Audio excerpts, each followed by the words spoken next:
আমি এমন কেউ নয় যার কাছে সব প্রশ্নের উত্তর আছে বা সব সমস্যার সমাধান জানা আছে।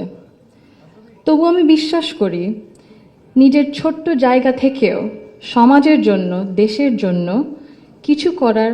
বিসমিল্লাহির রহমানির রহিম। শ্রদ্ধেয় প্রধান অতিথি জনাব আমির খসরু মাহমুদ চৌধুরী, সম্মানিত অতিথিবৃন্দ, আসসালামু আলাইকুম। শুরুতে আমি আন্তরিক ধন্যবাদ জানাই আয়োজকদের, যারা আজকের এই সুন্দর আয়োজনটি করেছেন, যেখানে আমরা সবাই আমাদের ভিন্ন ভিন্ন মত, পথ ও অবস্থান প্রকাশ করার সুযোগ পাচ্ছি। আজ আমরা যারা এখানে উপস্থিত, আমরা সবাই একরকম নয়।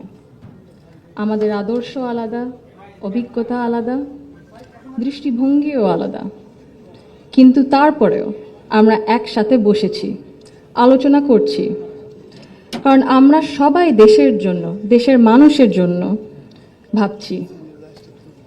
আর এই ভিন্নতা নিয়ে একসাথে কথা বলছি, একের পর এক শুনছি।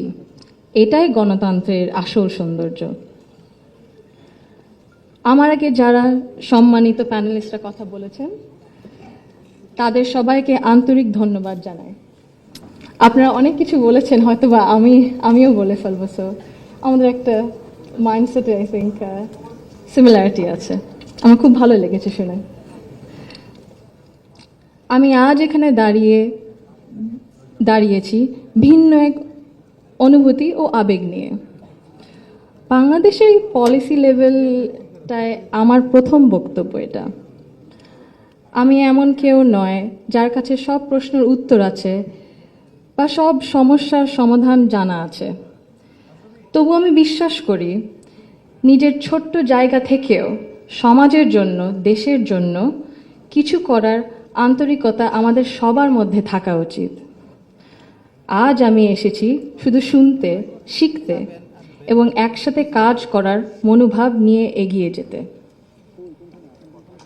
Today's dialogue is about women shaping the nation.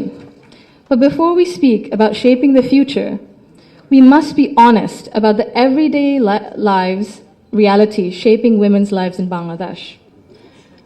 My earliest understanding of women's roles in society came from my family, as it does for most of us. Long before we encounter policies or laws or institutions, our homes become our first classrooms. They teach us what is possible, what is acceptable, and what is expected.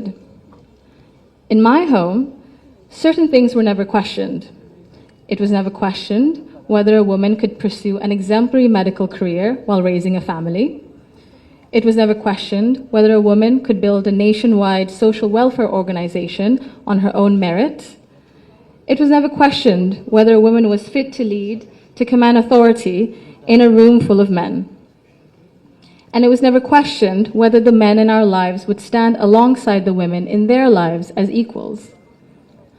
My mother continued to excel professionally as a cardiologist in government hospitals, often in patriarchal settings, because she had encouragement and support at home to balance both career and family. In 1979, my Nanu, Saida Iqbal Mand Banu, began using her own home to open a free elementary school for vulnerable and disadvantaged children. What began as a personal act of care grew into one of the earliest NGOs in Bangladesh, Shurubhi, creating meaningful and lasting change in young people's lives. The belief that women's dignity must be recognized both privately and publicly was also reflected in my grandparents' lives and leadership beyond our family. My grandfather, President Zia Rahman, understood that development was incomplete if women were excluded. He saw women as capable contributors at home, at work, and in public life. And that belief carried into the choices he made as a leader. Under his leadership, the expansion of the garment sector meant millions of women entered formal work for the first time, gaining independence and income. The creation, then, of the Ministry of Women's Affairs reflected a conviction that improving the lives of women and girls required intention